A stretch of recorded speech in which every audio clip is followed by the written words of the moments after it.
وعلى آله وأصحابه الطيبين الطاهرين. أما بعد، قال الله تبارك وتعالى: وما أرسلناك إلا رحمة للعالمين. وقال الله تبارك وتعالى: ولكم في رسول الله أسوة حسنة. وقال الله تبارك وتعالى: والذي أرسل رسوله بالهدى ودين الحق ليظهره على الدين كله. وقال النبي صلى الله عليه وسلم: إنما بعثت معلما. وقال النبي صلى الله عليه وسلم: إنما بعثت لأتمم مكارم الأخلاق،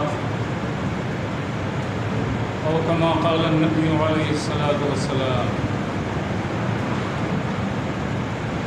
حاضرین گرامی اور میرے دوستوں اور بزرگوں، آج ربیع الاول کی 12 تاریخ ہے.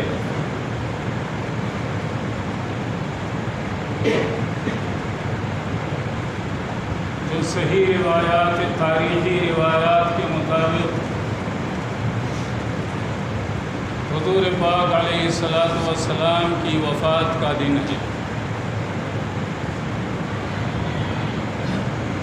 تمام تر تاریخی کتابیں اٹھا کر دیکھ جائیں،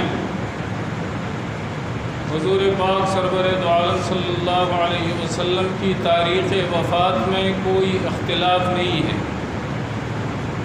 سبوں کا اتفاق ہے کہ ربیع الاول کی 12 تاریخ کو سوموار کے دن آپ صلی اللہ علیہ وسلم اس دنیا سے تشریف لے گئے. آپ نے اس دنیا سے پردہ فرمایا اور اللہ تبارک و تعالی سے جانی. تاریخ ولادت میں مختلف روایتیں ہیں. 8 ربیع الاول کی تاریخ بھی آتی ہے، 9 ربیع الاول کی تاریخ بھی آتی ہے، 11 کی بھی روایتیں ملتی ہیں اور 12 کی بھی روایتیں ملتی ہیں. لیکن سب سے زیادہ راجح قول 9 ربیع الاول کا ہے کہ 9 ربیع الاول آپ صلی اللہ علیہ وسلم کی ولادت کی تاریخ ہے. اور 12 ربیع الاول کی طرف بھی بہت سے مورخین گئے ہیں. تو یہ 2 تاریخیں حضور پاک صلی اللہ علیہ وسلم کی ولادت کے سلسلے میں مشہور ہیں. ان دونوں مشہور روایتوں میں سے بھی 9 ربیع الاول کی تاریخ عام مؤرخین کے نزدیک زیادہ راجح ہے. لیکن تاریخ وفات میں کسی طرح کا کوئی اختلاف نہیں. سارے مؤرخین کا اتفاق ہے کہ 12 ربیع الاول کو حضور پاک صلی اللہ علیہ وسلم اس دنیا سے تشریف لے گئے. بہرحال ان تاریخی روایات کی بنیاد پہ جس میں آپ صلی اللہ علیہ وسلم کی تاریخ ولادت 12 ربیع الاول قرار دی گئی ہے، اس کی بنیاد پہ دنیا کے مختلف خطوں اور مختلف علاقوں میں آج حضور پاک صلی اللہ علیہ وسلم کے یوم ولادت کا جشن منایا جاتا ہے، خوشی مناتے ہیں. حضور پاک سرور دو عالم صلی اللہ علیہ وسلم کو اللہ تبارک و تعالی نے رحمت للعالمین بنا کر کے بھیجا. ساری دنیا انسانیت کے لیے ہی نہیں، چرند و پرند، حیوانات اور اشجار و احجار تک کے لیے رحمت بنا کر کے بھیجا.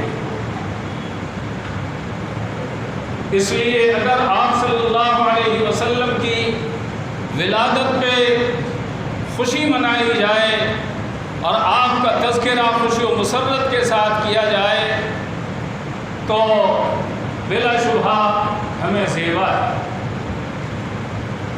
لیکن میرے دوست اور میرے بزرگوں، حضور پاک سرور دو عالم صلی اللہ علیہ وسلم کی بعثت کا اصل مقصد کیا ہے؟ ہم دنیائے انسانیت کے لیے اللہ تبارک و تعالیٰ نے جناب محمد الرسول اللہ صلی اللہ علیہ وسلم کو کاہے کے لیے بھیجا تھا؟ ظاہر ہے صرف یہ مقصد نہیں تھا کہ آپ ایک بہت بڑے پیر ہیں، بہت بڑے راہبر ہیں قوم ملت کے، جن کا صرف ہم تذکرہ کرتے رہیں، نام لیتے رہیں اور آپ کے ذکر سے ہم اپنے آپ کو سرور بخشتے رہیں، صرف یہ کام نہیں۔ آپ صلی اللہ علیہ وسلم کو اللہ تبارک و تعالیٰ نے ہمارے درمیان اس لیے مبعوث فرمایا تاکہ ہم دنیائی انسانیت، سارے انسان جناب محمد الرسول اللہ صلی اللہ علیہ وسلم کو اپنا نبی برحق، اپنا پیغامبر، اپنا راہبر، اپنا مقتدا اور اپنا آئیڈیل مان کر ان کے ایک ایک عمل کی پیروی کریں، آپ کے نقش قدم کے مطابق اپنی زندگی گزاریں، آپ کے نقش قدم پہ چلیں۔ اسی لیے قرآن میں اللہ تبارک و تعالیٰ نے فرمایا وَلَكُمْ فِي رَسُولِ اللَّهِ أُسْوَةٌ حَسَنَةٌ، اے لوگو جناب محمد الرسول اللہ صلی اللہ علیہ وسلم کی ذات گرامی تمہارے لیے بہترین نمونہ ہے۔ مظفر پور میں کوئی اچھی شیروانی سلنے والا نہیں ہے، آپ کے پاس ایک شیروانی علی گڑھ کی یا دیوبند کی سلی ہوئی ہے، بہت عمدہ، جس کی تراش خراش سب انتہائی عمدہ ہے، کالر لگایا تو اس کے اندر دھاری وہ باقی حصے کی دھاری سے بالکل ملی ہوئی ہے، آستین پہ وہ مڑا ہوا ہے کپڑا، لیکن اس موڑ کے اندر جو دھاری ہے وہ مین آستین کی دھاری سے بالکل ملتی جلتی ہوئی ہو، سلائی کیسی ہے، تراش کیسی ہے، خراش کیسی ہے۔ اس شیروانی کو پہننے کے بعد جب آپ کھڑے ہوتے ہیں تو ایسا مجسم آپ کا سامنے آتا ہے کہ انتہائی خوشی ہوتی ہے اور بے ساختہ زبان سے نکلتا ہے کہ واہ، درزی نے اور ماسٹر نے کیا تراش و خراش کیا ہے، ایک بال برابر کہیں پہ جھول نہیں ہے، کہیں پہ شکن نہیں ہے، کہیں پہ سکڑن نہیں آتی ہے، کہیں پہ گھونچ نہیں ہے۔ آپ لے جا کر کے دیتے ہیں یہاں کے درزی کو، آپ کہتے ہیں کہ بھائی اگر اس طریقے کی شیروانی تم اتار سکو اور ایسی شیروانی بنا سکو تب تو تم کاٹو، اور اگر نہیں تو بھائی چھوڑو، 2 مہینے 4 مہینے بعد ہی صحیح ہم وہیں سے بھیج کر کے سلوا لائیں گے، منگوا لائیں گے۔ نمونہ اس لیے آپ نے دیا ہے تاکہ بالکل اس کا نقش اتار دیں۔ آقا نامدار سرور عالم صلی اللہ علیہ وسلم کو اللہ تبارک و تعالیٰ نے دنیائے انسانیت کے لیے آئیڈیل بنا کر کے بھیجا، نمونہ بنا کر کے بھیجا کہ آپ صلی اللہ علیہ وسلم کی زندگی ایسی ہے، آپ کا چہرہ مہرہ ایسا ہے، آپ کی نشست و برخاست ایسی ہے، آپ کی گفتگو ایسی ہے، آپ کے ملنے جلنے کا انداز ایسا ہے، گھر والوں سے کیسے ملتے ہیں، دوست احباب کی مجلسوں میں کیسے رہتے ہیں، آپ کے اپنے پڑوسیوں کے ساتھ برتاؤ کیسے ہیں، دشمنوں کے ساتھ آپ کے اخلاق کریمانہ کیسے ہیں، اور قیدی جو آپ کے مجرم ہیں، آپ کے مجرم ہیں، قتل کے در پہ جو رہے تھے ان کے ساتھ آپ کا سلوک کیسا ہوا ہے، یہ نمونہ بنا کر کے اللہ تعالیٰ نے مسلمانوں کے لیے، انسانیت کے لیے آپ صلی اللہ علیہ وسلم کی۔ اور مقصد کیا تھا؟ قرآن نے مقصد بھی بیان کر دیا، وَالَّذِي أَرْسَلَ رَسُولَهُ بِالْهُدَى وَدِينِ الْحَقِّ، وہ اللہ کی ذات ہے جس نے اپنے رسول اور پیغامبر جناب محمد الرسول اللہ صلی اللہ علیہ وسلم کو اس لیے مبعوث فرمایا لِيُظْهِرَهُ عَلَى الدِّينِ كُلِّهِ، تاکہ دین اسلام کو تمام ادیان و مذاہب کے اوپر غالب کر کے رکھے۔ اور حضور پاک علیہ الصلوۃ والسلام نے خود اپنی بابت فرمایا انما بعثت معلما، میں معلم بنا کر کے پیدا کیا گیا ہوں، میں معلم بنا کر کے بھیجا گیا ہوں۔ ایک معلم تو وہ ہوتا ہے ٹیوٹر، جس کو اس سے مطلب نہیں ہے کہ ہمارے شاگرد اور بچے ہماری پڑھائی ہوئی کتاب اور پڑھائے ہوئے سبق کا کیا مطلب انہوں نے سمجھا، طوطے کی طرح سے رٹا دیا یا بس ڈیوٹی انجام دے دیا، پڑھا دیا، آدھا گھنٹہ پون گھنٹہ گزار دیا اور انہوں نے یہ سمجھ لیا کہ ہماری روزی روٹی حلال ہو گئی، ہمارا پیسہ حلال ہو گیا، جو ماہانہ ہم ان سے لیتے ہیں وہ ہمارے لیے جائز ہوگی۔ اور ایک معلم وہ ہے جو اس سبق کے خلاصے کو، اس کے مضمون کو، اس کے مطلب کو، اس کے مفہوم کو اور اس کے اندر جو سبق مل رہا ہے اس کو اپنے شاگرد کے ذہن میں اتار دے، دل و دماغ کے اندر اتار دے اور بیٹھا دے۔ حضور پاک علیہ الصلوۃ والسلام فرماتے انما بعثت معلما، میں معلم بنا کر کے بھیجا گیا ہوں۔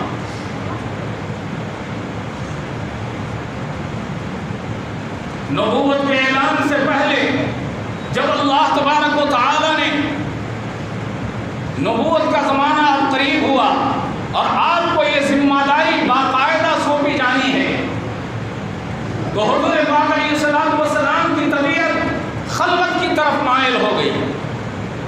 حبب الیہ الخلا، بخاری کے اندر باب کیف کان بدء الوحی کا جو سب سے پہلا باب امام بخاری نے قائم کیا، اور اس کے ضمن میں جب وحی کی کا تذکرہ آیا تو غار حرا کے اندر جانے وغیرہ سے پہلے آپ کے دل میں خلوت گزینی کو محبوب بنا دیا گیا۔ حبب الیہ الخلا، تنہائی پسندی، تنہائی میں رہنے کو جی چاہنے لگا۔ حضور پاک علیہ الصلوۃ والسلام حرا پہاڑی کے اوپر جو غار تھا، کئی 100 فٹ کی بلندی پہ، وہاں جا کے غار میں کئی دنوں تک خلوت گزیر رہتے اور اپنے جد امجد حضرت ابراہیم علیہ السلام کے طریقے کے مطابق اللہ کی عبادت میں مشغول رہتے۔ حضرت خدیجہ الکبریٰ رضی اللہ تعالی عنہا آپ کے توشے پہنچاتی اور کئی دنوں کے بعد آپ تشریف بھی لے آتے اور پھر چلے آتے۔ حبب الیہ الخلا، ایک لمبے عرصے تک وہاں عبادت اور خلوت گزینی کے بعد ایک روز فرشتہ نمودار ہوا، انسانی شکل میں آیا اور اس نے کہا اقرأ، پڑھیے۔ حضور پاک علیہ السلام کو اللہ تبارک و تعالی نے امی بنایا تھا، آپ پڑھے لکھے ہوئے نہیں تھے، آپ کو اللہ تبارک و تعالی نے ڈائریکٹ اپنا علم عطا فرمایا تھا۔ اللہ تعالیٰ کو یہ پسند نہیں تھا کہ میرا محبوب اور ساری انسانیت کا معلم کسی انسان کا شاگرد بنے اور کسی انسان کو اس شاگرد کا استاد بننے کا شرف حاصل ہو جائے، نہیں، وہ شاگرد ڈائریکٹ اللہ تبارک و تعالیٰ کے، انسان کو، کسی انسان کو ان کے اوپر برتری نہیں، پیغمبروں کو برتری نہیں، حضرت ابراہیم جو آپ کے دادا ہیں ان کو برتری نہیں ہے ان کے اوپر، اور حضرت آدم جس سے ساری نسل انسانی چلی ان کو بھی ان کے اوپر برتری ہے۔ آپ کو دنیا انسانیت کے سامنے کسی درجے میں اللہ تبارک و تعالیٰ نے چھوٹا اور نیچا نہیں بنایا، ہر ایک سے افضل، ہر ایک سے برتر، ہر ایک سے اونچا، ہر ایک سے افضل۔ اس لیے انسانوں کو معلم نہیں بنایا۔ فرشتے نے آ کر کہا اقرا، آپ نے فرمایا ما انا بقاری، میں پڑھنا نہیں جانتا۔ حضور پاک صلی اللہ علیہ وسلم فرماتے ہیں کہ انہوں نے مجھے سینے سے لگا کر اتنے زور سے بھینچا کہ معلوم ہوتا تھا کہ ہڈیوں کی پسلیاں ایک دوسرے میں گتھ جائیں، حتی بلغ منی الجہد، انتہائی مشقت کا احساس ہو، پسینے پسینے ہو۔ فارسلنی، پھر چھوڑ دیا اور اس کے بعد اقرا، پڑھیے. آپ میں نے وہی جواب دیا مانا بیقاری میں تو پڑھنا نہیں جانتا. فقطنی پھر انہوں نے سینے سے لگا کر کے کھینچا حتی بلغ منی الجوع فارسلنی پھر چھوڑ دیا اور کہا اقرا پڑھیے. میں نے کہا ما انا بقاری. انہوں نے پھر تیسری مرتبہ کھینچا حتی بلغ منی الجوع ثم ارسلنی پھر چھوڑ دیا. اس کے بعد کہا اقرا بسم ربک الذی خلق. اپنے اس پروردگار کے نام سے پڑھیے جس نے پیدا کیا. خلق الانسان من علق. ایک انسانوں کو ایک قطرے بے جان سے پیدا کیا. اقرا وربک الاکرم.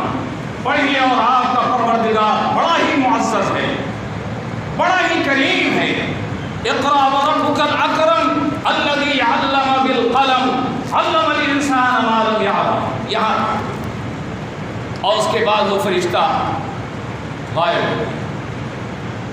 حضور پاک علیہ السلام کی تربیت اللہ تبارک و تعالی ساری کائنات کے لیے معلم بنا کر کے کر رہا تھا, اور اس سے پہلے آپ کی ایسی تربیت کی گئی تھی تاکہ وحی کی ذمہ داری کو حضور پاک صلی اللہ علیہ وسلم سنبھال سکیں, اس ذمہ داری کو انجام دے سکیں.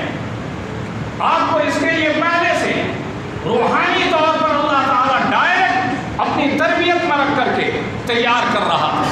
اس کے باوجود آپ کے اوپر کب کبھی تاریخ ہوئی, خوف محسوس کرنے لگے. وہاں سے آئے حضرت خدیجہ الکبریٰ رضی اللہ تعالیٰ عنہا سے فرمایا زمبلونی زمبلونی, مجھے کمبل اڑھا دو, چادر اڑھا دو, مجھے اڑھا دو.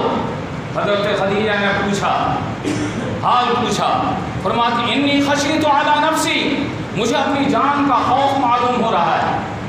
حضرت خدیجہ رضی اللہ تعالی عنہا, اللہ ان کی قبروں کو انوار سے بھرے, اور اللہ تبارک و تعالی ساری انسانیت کے اجر اور بدلہ ان کو عطا فرمائے.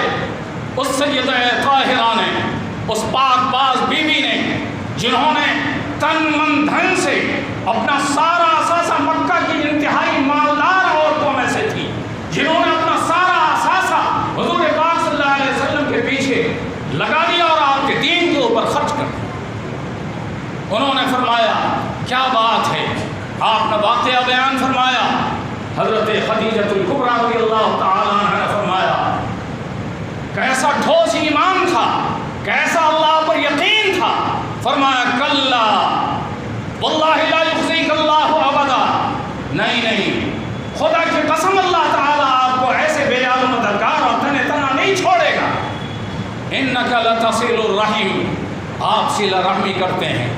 وتحمل الکل, اور جن کا کمائی کوڑائی کرنے والا کوئی نہیں ہے ان کے لیے آپ کمائی کوڑائی کرتے ہیں.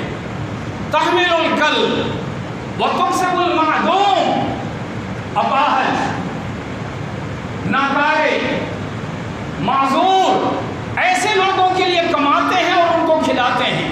وتقری الضیف, مہمان نوازی کرتے ہیں. مسافر ہے, آیا ہوا ہے, مہمان ہے, کوئی ٹھہرنے کی جگہ نہیں, آپ ان کو کھلاتے پلاتے ہیں. ایسے آدمی کو بھلا اللہ تعالیٰ بے یار و مددگار چھوڑ سکتا ہے جو انسانیت کے کام آنے والا ہو, بیواؤں اور یتیموں کے سروں پہ دست شفقت پھیرنے والا ہو, بیواؤں کی داد رسی اور خبر گیری کرنے والا ہو. ایسے کو اللہ تعالیٰ بے یار و مددگار نہیں چھوڑ سکتا. حضرت خدیجہ کے ایک رشتے کے بھائی, غالباً چچا زاد یا پھوپھا زاد بھائی, حضرت ورقہ ابن نوفل, جو تھے تو قریش کے, لیکن بعد میں دین صحیح کی تلاش میں سرگردہ رہے.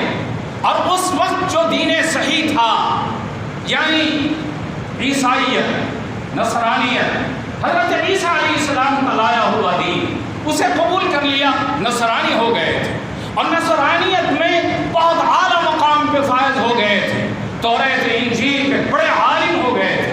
ان کے پاس لے گئی حضرت خدیجہ اور فرمایا یا اخی, اے میرے بھائی, اسمع ابن اخیک, اپنے بھائی کے, اپنے بھتیجے سے پوچھو اور ذرا ان کی بات سنو.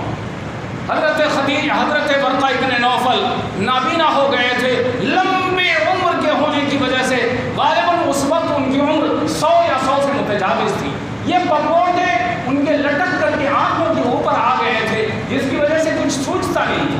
حضور پاک علیہ الصلوۃ والسلام نے جب اپنے واقعات بیان کیے تو انہوں نے فرمایا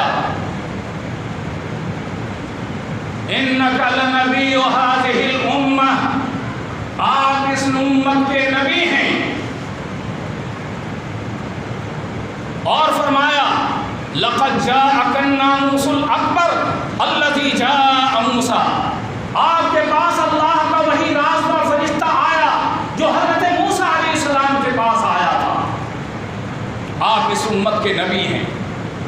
اور اس کے بعد انہوں نے یہ بھی فرمایا